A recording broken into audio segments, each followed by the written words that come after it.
This is 90.3 KEDM Public Radio. I'm Corey Crow. Often older adults become victims of financial scams. Unscrupulous people target older adults because of their trusting nature or their loneliness. Dr. Anita Sharma talks with Stephanie Rhea, manager at La Capital Credit Union, about recognizing and preventing different types of financial scams on this week's Life Transitions.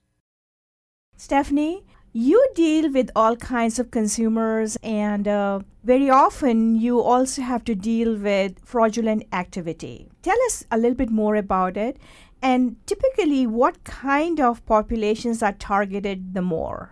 The kinds of fraudulent activity that we see involve phishing, which is a term that they use for emails, text messages, phone calls that are made specifically to the consumer, trying to fish information from them, trying to elicit information about bank accounts, credit cards, debit cards, even personal information that can be used to go on and commit identity theft in the name of the consumer.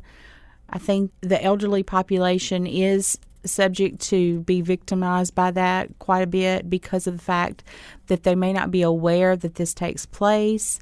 They're more trusting of the phone calls, that if someone calls them and tells them they're from the Internal Revenue Service, they may be more inclined to believe that. Fishers or scammers tend to use government agencies as the business agency that they're pretending to be from. They'll use a legitimate business name or a government agency, even law enforcement. They've even used the jury duty scam where they called consumers and told them that they missed jury duty, they have to pay this fine, they're going to be arrested, and that way they're able to obtain personal information, bank account information.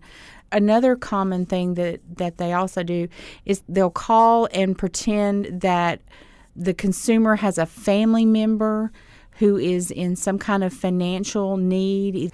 They're in jail, or they will come up with different reasons why money is needed and is urgent and this has to be done immediately, and trusting that they're who they say they are, and of course wanting to help their family member, they give the information that's then used to steal their money or commit identity theft. Counterfeit checks are also a scam that's quite common these days. So the basic prevention would be never believe what you hear or what you see. Unfortunately, that seems to be the case. But the truth is just knowing who you're dealing with and verifying that they're who they say they are. You don't win lotteries that you didn't enter.